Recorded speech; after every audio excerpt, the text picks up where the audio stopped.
Hello guys and welcome back to the World of Tech. Today I have a review of the, much asked for Nokia E71. First of all, I start off my apology. I made a mistake in the hands-on demo. That is a front-facing camera, but I've just found out it's not one for taking pictures or video recording. It's actually a front-facing camera for voice calls only, so it would be something like FaceTime on the iPhone. So, let's start off with the review.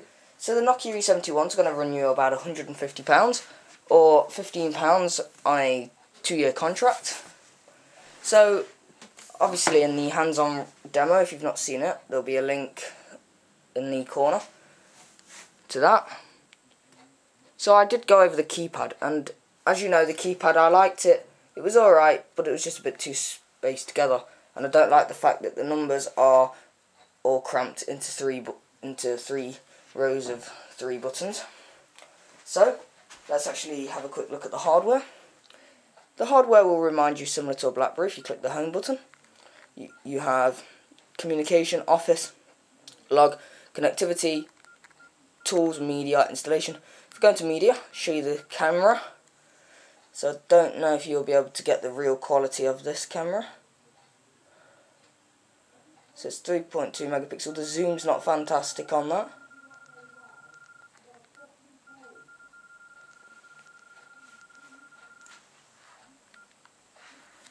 Obviously it's got flash. The flash is okay on it. Overall for phone calls is very clear. You cannot really tell it's on a landline. But the biggest downside to this is, yet again, the keyboard. The scroll pad is okay. It's nice to press. And also the shortcut buttons can, if I zoom in, you will see there's not much gap between them. So yeah, that should be perfect. You can see there's not much gap. So room for error is quite possible. Another thing I don't really seem to like is the user interface. The user interface is alright, but it's very, very standard. You see this on a lot of the smartphones that aren't touchscreen. So you'll be very easy to get to use the user interface.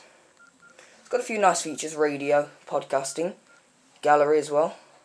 So going to gallery, you can see video clips. See if I can just play one. So it's comes preloaded with Real Player, and as you can see, that's sort of like something to do with trains. So let's pause that.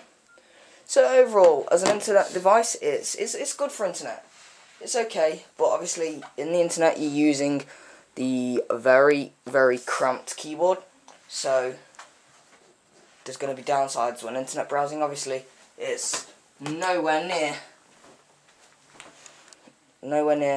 as good as the iPhone for internet browsing, but you know, it's not really the phone for internet browsing. If they had a different keyboard on the E71, maybe something like a BlackBerry or a Palm Pre style keyboard with a little bit more of a gap, I'd love this phone. But if I had to give this phone a rating, I'd have to give it a 7 out of 10. I can recommend this to all people that, well, have got small fingers. Remember guys, I said in the hands-on review, sorry, not review, hands-on, that if you've got big fingers, this phone is not for you. So guys, as I've just said, if you've got small fingers, like texting, this phone's definitely for you. It's not obviously got the best camera for a smartphone, but you know, not many phones have nowadays. 3.2 is pretty much standard. It's on the iPhone 3GS, the Taco Lite, although that's not a smartphone. So guys, for exclusive content, follow us on Twitter, twitter.com/worldofTechUK, and I'll see you guys in the next video. Bye bye.